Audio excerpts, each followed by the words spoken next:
বাংলাদেশে মাজারের বিরুদ্ধে কথা বলা আর অলিদের বিরুদ্ধে কথা বলা এক জিনিস না। মাজার পূজারী যারা আছে তারা এটাকে বিকৃত করে আমরা অলিদের বিরুদ্ধে বলছি, এই ধরনের একটা প্রপাগান্ডা কিন্তু চালিয়ে দিচ্ছে। এটা হচ্ছে তাদের নেক্সট শুরুতের ধোঁকাবাজি। আমরা আমাদের সম্পর্ক হবে মসজিদের সাথে, মাজারের সাথে না। স্পষ্ট কোরআনে কারিমে আল্লাহ পাক ইরশাদ করেছেন কবরের উপরে বিল্ডিং বানানো যাবে না। আমি কি আল্লাহটা শুনবো নাকি এদেশের তথাকথিত নাস্তিক বুদ্ধিজীবীদের কথা শুনবো? আল্লাহ বলছে তুমি সত্যের বাণী যদি উচ্চারণ করতে পারো হিম্মত নিয়ে, তাহলে যদি গোটা পৃথিবী তোমার বিপক্ষে চলে যায় তুমি সত্য থেকে এক চুলো সরবে না। আজকে আমি হকার সাইফুল বলল, যদি আমি রাষ্ট্রের কোনো দায়িত্বে আসতে পারতাম, আমি একদিন বেঁচে থাকতাম বাংলাদেশের প্রত্যেকটা মাজারকে ভেঙে মাটির সাথে গুড়িয়ে দিতাম। এতে করে আমার জীবনে কি হবে আমি সেটা দেখবো না। এই মাজার ভাঙ্গার সাথে আল্লাহর সন্তুষ্টি জড়িত। আপনারা মনে করেন মাজারে যিনি শুয়ে আছে উনি হয়তো আল্লাহর জান্নাতে চলে গেছে। হযরত শাহজালাল শাহপরানরা আমাদেরকে ইসলামের দ্বীনি শিক্ষা দিয়েছে। আমার তো মনে হয় যদি শাহজালালকে আল্লাহ আরেকবার ফিরে দিত, শাহজালাল সিলেটের খাদেমকে আগে জবাই করতো যে বেটা বদমাইশ, আমি এসেছি এই জমিনের মধ্যে ইসলামকে কায়েম করার জন্য, আর তুই আমার পূজা করে আল্লাহর সাথে নাপারমানি করতেছিস। না, এটা শাহজালালের শিক্ষা হতে পারে না, এটা শাহপরানের শিক্ষা হতে পারে না। এটা হচ্ছে ধান্দাবাজ ব্যবসায়ী যারা আছে মাজার পূজারী, ওদের ধান্দা ওইটা। কি হয়েছে আজকে আপনারা আইসা মানববন্ধন করতেছেন কেন? মাজার ভাঙতেছি। আরে মাজার ভাঙতেছি আল্লাহকে খুশি করার জন্য। আর আপনারা মাজারে গাঁজা টানেন কেন? আপনারা মাজারে সেলফি তুলে মেয়ে ছেলে একসাথে এভাবে অবৈধ কাজ করতেছেন কেন? গান বাজনা ঢোল বাদ্য বাউল শিল্পী যারা আছেন, কোরআনের কোন রেফারেন্স আছে? আসেন আমি হকার সাইফুল চ্যালেঞ্জ করি, কোথায় বসবেন? কোরআন থেকে প্রমাণ করে দিব গান বাজনা বাদ্য ঢোল হারাম, মাজার হারাম। আরে ভাই, বিশ্বনবীর কাছে যেখানে ছাওয়া নিষেধ, সেখানে আমরা দেখছি অনেকে মাজারা যায় সেজদা দিচ্ছে। ওই চট্টগ্রামে এক ভণ্ড আছে মাইজ ভান্ডারের ওখানে, দেখি মহিলারা তারা সেজদা দিচ্ছে। আপনি এভাবে গোটা ইসলামটাকে ধ্বংস করে দিবেন আর আমরা ইসলামের পক্ষে কথা বলতে পারবো না। আপনি শয়তানের অনুসারী হয়ে হুঙ্কার ছাড়বেন আর আমি রাসূলের সৈনিক হয়ে আপনার হুঙ্কারের প্রতিবাদ করতে পারবো না। মুসলমান কি এত দুর্বল? তবে আমি মনে করব হয়তো অনেক জায়গায় বেশি একটু ওভারটেকিং হচ্ছে। আগে আমাদের ইসলামকে ক্ষমতায় আনতে হবে, তারপরে মাজার না শুধু কোন ভণ্ড অলির দরবারও এই দেশে থাকবে না। দেওয়ানবাগী মতিঝিলের বিশ্ববিখ্যাত শয়তান ছিল, নির্বাজাল শয়তান দেওয়ানবাগী। সেই দেওয়ানবাগীর মাজার ভাঙ্গার কারণে একদল এসে মানববন্ধন করে, লজ্জা প্রত্যেকটা মুসলমানের জন্য।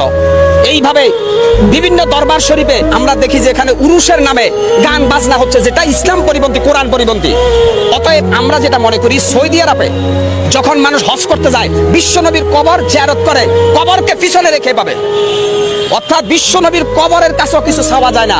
সেখানে বাংলাদেশের অলিদের কাছে কিভাবে চাওয়া যায়? আর একটা রেফারেন্স দিব, জান্নাতুল বাকিতে বিশ্বনবীর অসংখ্য সাহাবাইজমান শুয়ে রয়েছে, ওদের কবরের উপর একটা পাথর।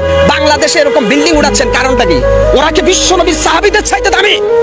বিশ্বনবীর এতগুলো সাহাবা জান্নাতুল বাকির মধ্যে শুয়ে রয়েছে, ওদের কবরের মধ্যে একটা পাথর।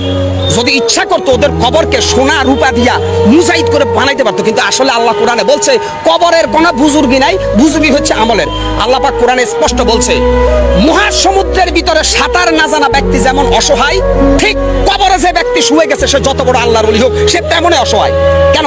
হাসরের ময়দান আল্লাহ কোরআনে স্পষ্ট বলছে আমাদের নবী মুহাম্মদ সাল্লাল্লাহু আলাইহি সাল্লাম ছাড়া প্রত্যেকটা নবী বলবে ইয়া নাফসি ইয়া নাফসি। তাহলে এই ভণ্ডদেরকে ওদের বাবা বা ওলিরা কিভাবে জান্নাতে নেবে? এই বেটা গাঁজাখোর, বেটা বদমাইশ, কোরআন নাই, হাদিস নাই, ফরকালের চিন্তা নাই, আইসাই কয় আমরা মাজারের ভক্ত। ওলি তোমরা মাজার ভক্ত, মাজার পূজারী, অলিদের ভক্ত না। তোমরা শাহজালাল শাহপরান আব্দুল কাদের জিলানের অনুসারী না, তোমরা শয়তানের অনুসারী। ৯৬% মুসলমানের দেশে প্রত্যেকটা মুসলমানের ইমানি দায়িত্ব মাজার পূজারীদেরকে শায়েস্তা করা। এত করে যদি আমরা মারা যাই আমরা শহীদ আর ওরা আবু জেহেল। আজকে অত্যন্ত কষ্ট লাগে ভাই, অত্যন্ত দুঃখ লাগে। আজকে সোশ্যাল মিডিয়া থেকে শুরু করে এক ধরনের তেলবাজ সুশীল সমাজ বাইরেছে, মাজার ভাঙছে, আস্তাগফিরুল্লাহ আস্তাগফিরুল্লাহ। কেন মাজার ভাঙছে? আরে ভাই, কবরের উপরে বিল্ডিং ভাঙার নির্দেশ দিচ্ছে রাব্বুল আলামিন আল্লাহ। আপনি কত বড় নাস্তিক বুদ্ধিজীবী, আপনি মাজার ভাঙতে নিষেধ করেন কেন? আমি বলছি না যে প্রত্যেকটা মুসলমানের ইমানি দায়িত্ব বাংলাদেশের প্রত্যেকটা মাজারকে ভেঙে গুটি গুটি করে দেওয়া। এখানে উগ্রবাদের গন্ধ পাও, মৌলবাদের গন্ধ পাও, তাহলে আল্লাহর কোরআন নিয়ে বসো। এই মাজার পূজারীরা আসো, আমি বসবো তোমাদের সাথে।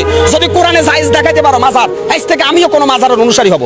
অতএব তোমাদের এই ভণ্ডামি, তোমাদের এই ধান্দাবাজির বিরুদ্ধে কথা বলছিল বাংলাদেশের হাক্কানি আলেম ওলামা। তোমরা তাদেরকে আবু জেহেল বলছিলা।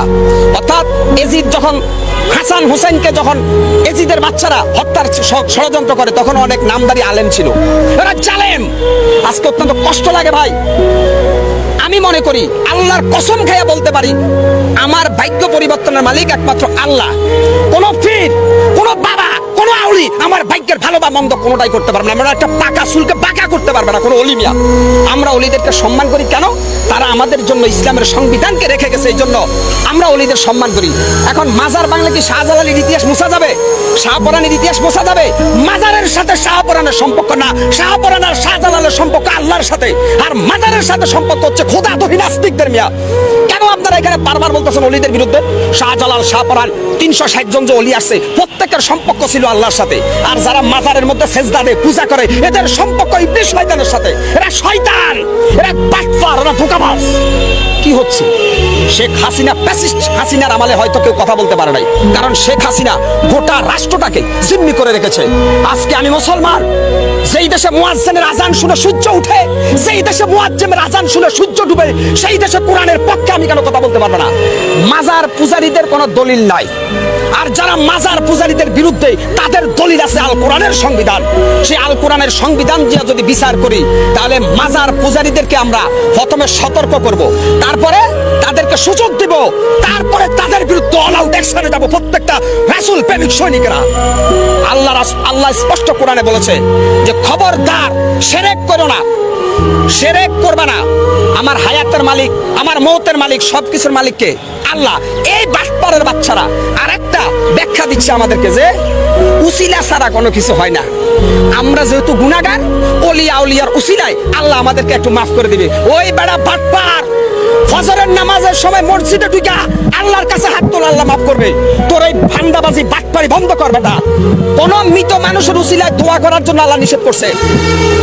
কোন মৃত মানুষের উসিলায় দোয়া করা যাবে না, জিন্দা মানুষের উসিলায় দোয়া করা যায়। এই বাটপারের বাচ্চারা কবরের কাছে যাইয়া আল্লাহর ওলিদের উসিলায় মাফ চায়।